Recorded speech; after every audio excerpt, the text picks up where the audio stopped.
Olá galera, tudo bem? Meu nome é Alex, sou professor de artes e a gente vai dando início aí hoje falando sobre polígonos, certo? Então o que que acontece? Geralmente nas pinturas, nas ilustrações, nos desenhos a gente usa bastante formas geométricas, né?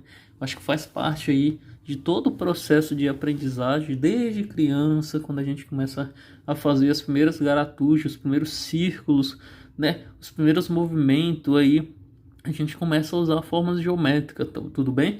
Então, no caso, hoje falando sobre polígono, a gente vai tentar entender aí todo o processo aí através da pintura, né, do formato, de todo o contexto aí, para a gente se transformar num bom artista.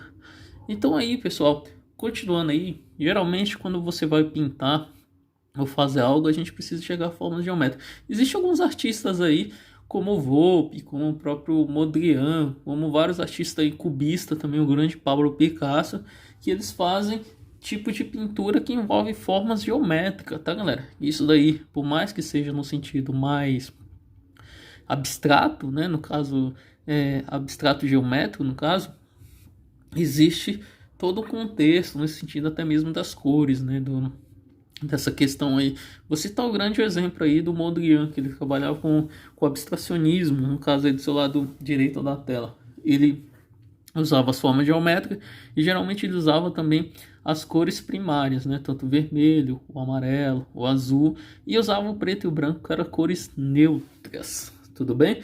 Então, continuando aqui, pessoal, o não polígono tem um exemplo aí para vocês, certo? E o polígono. Na realidade, as formas geométricas planas, cujo contorno é fechado, é formado por segmentos de retas que não se cruzam, são chamados de polígono. Então, como vocês podem reparar, o polígono é o que está do seu lado direito da tela. Dá uma olhadinha aí nesse formato. É quando tem a mesma medida, o mesmo tamanho, a mesma proporção, geralmente é chamado de polígono, certo? Já o não polígono, pessoal, é um formato totalmente diferente, tá? Então você pode ver que não tem no caso, são formas que não seguem o padrão, né? No caso do polígono, é uma coisa mais certa, tudo bem? Então, classificação do polígono, tá, pessoal? O nome polígono é retangular, será dado de acordo com seus números de lados, certo? Aí tem alguns exemplos aí também no caso, né, algumas classificações dos polígonos, por exemplo, triângulo, quadrado, pentágono, hexágono, heptágono, octógono e tudo mais aí que você pode verificar aí nas imagens, tudo bem? Então, para a gente se atentar, galera, então tem um formato aí de vários triângulos, né, umas cores mais quentes, umas cores mais frias, e formando aí o triângulo. Na realidade é uma figura geométrica formada por três retas que se encontram duas em duas, e isso não passa pelo mesmo ponto, formando três lados e três ângulos. Então, por que geralmente o triângulo, galera? Porque geralmente quando a gente vai desenhar, a gente começa a chegar a formas geométricas, certo? Como assim, professor? Pessoal, a partir do momento que você vai fazer qualquer desenho, até mesmo uma escultura, pode notar que o equilíbrio está na parte de baixo, que o peso maior está na parte de baixo. Então o formato do triângulo ele é bem fundamental, principalmente no caso da escultura, certo? E na pintura, onde ele entra? Por exemplo, a própria Mona Lisa, se você analisar ela, a Mona Lisa ela tem um formato triangular.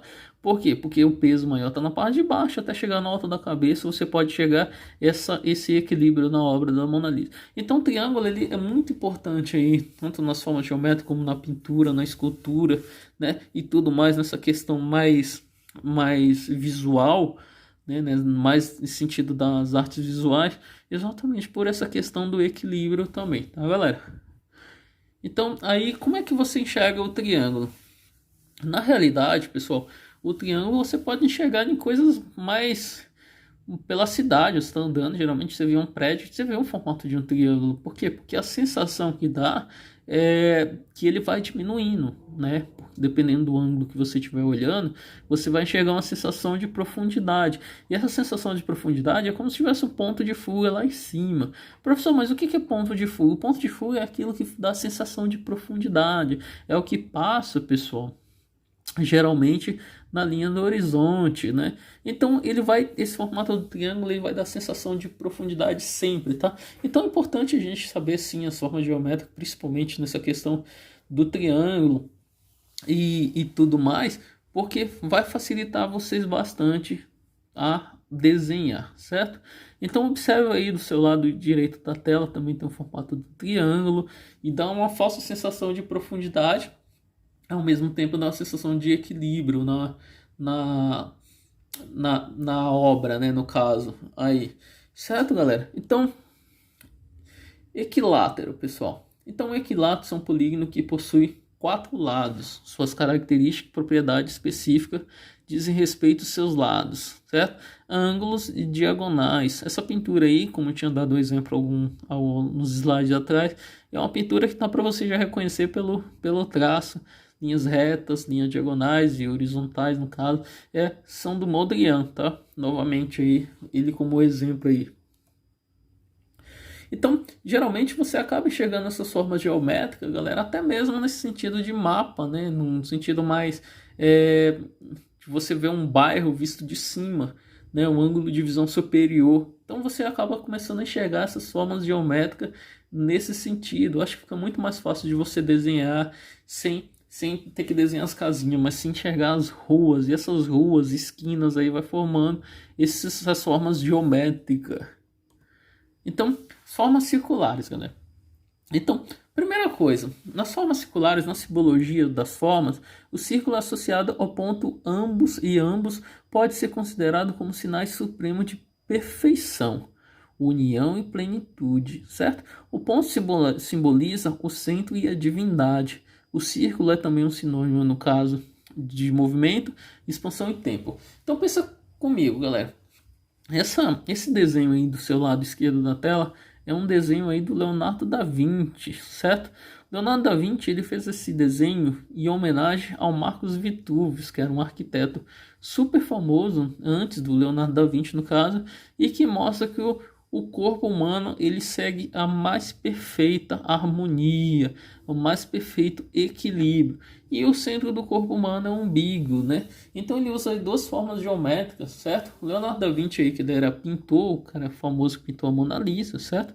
Ele era um inventor, eu acho que eles consideravam mais inventor do que próprio pintor. Ele era contemporâneo aí do Rafael, o que pintou a Escola de Atenas. Ele era contemporâneo do Michelangelo, o que pintou a própria Capela Sistina com a obra O Juízo Final também, alguns anos depois, certo? Só não era contemporâneo aí do Donatello, né? Se lembrar aí dos Tartaruga Ninja, se a gente for contar, porque ele nasceu e morreu antes, certo? O Donatello, no caso. O Leonardo da Vinci, galera, é um cara aí que eu acho que ele entra na história aí como um dos maiores pintores renascentistas que tem. E dos maiores inventores também, certo?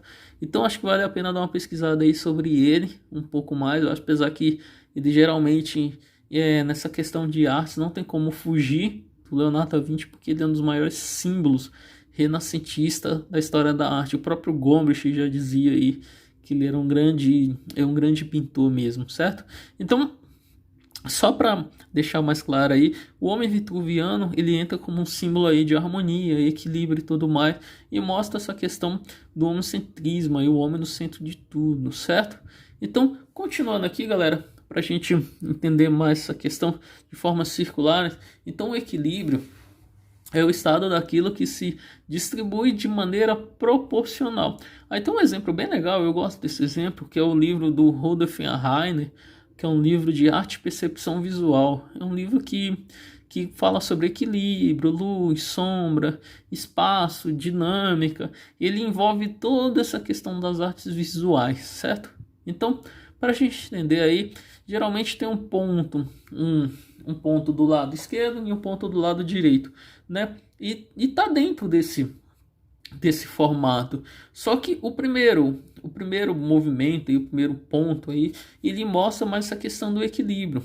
O segundo ponto, como vocês podem ver do lado direito da sua tela, ele já mostra uma certa oscilação, ele já não está equilibrado, ele parece que o peso dele está mais para o lado direito, e sendo que o primeiro desenho, ele mostra que está exatamente no meio, então causa um certo conforto visual. Então isso é importante na arte exatamente por isso, porque quando a gente vai puxar um ponto de fuga, a gente vai fazer um desenho, a gente centraliza ele, Professor, mas como assim a gente centraliza? Pessoal, isso é inconsciente. E o Rudolf Erhain, ele explica exatamente isso, que a gente acaba inconscientemente buscando o equilíbrio no desenho, o equilíbrio nas formas, o equilíbrio em tudo. Geralmente quando você vai desenhar algo, a gente busca desenhar no meio. Dificilmente a gente vai desenhar lá no lado superior direito, na parte de cima da folha de sulfite. Dificilmente a gente vai deixar esse espaço vago. A gente vai tentar centralizar o desenho, porque isso vai causar um certo conforto visual. Então o equilíbrio ele é importante em todos os desenhos, tudo bem? Tanto com forma geométrica, quanto rascunho, quanto essa questão de arte final, qualquer coisa relacionada ao equilíbrio, inconscientemente a gente vai estar buscando isso, porque faz parte do ser humano, tá? Vou citar um exemplo. A partir do momento que você vai cortar o cabelo, você vai cortar o cabelo só de um lado? Não, né, galera? Por quê? Porque vai ficar estranho, vai parecer que está incompleto.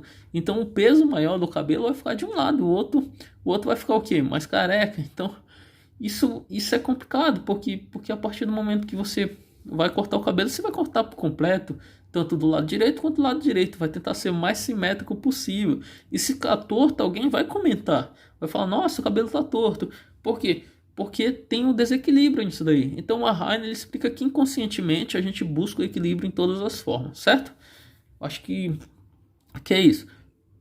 Então, no caso, pessoal, polígono regular e irregular. Eu gostaria que vocês verificassem aí, já no desenho esquerdo aí da sua tela, os polígonos regular. O regular, pessoal, possui os lados e ângulos e medidas iguais, certo? Que é o primeiro exemplo aí. O polígono irregulares não possui os ângulos com medidas iguais e os lados não possuem o mesmo tamanho. Então, no caso, o polígono irregular. Então, são dois exemplos aí para a gente tentar entender. Eu acho que com um desenho fica mais simplificado aí para a gente tentar entender essa forma, certo? Galera, espero que vocês tenham gostado. É mais uma pincelada aí sobre polígono para a gente tentar entender que as formas geométricas realmente faz parte do nosso cotidiano e a gente precisa usar ela tanto para desenhar a natureza morta, figura humana e toda essa questão de equilíbrio, luz e sombra através do desenho, certo? Então vou ficando aqui meus agradecimentos. Até breve, galera, e fica com Deus.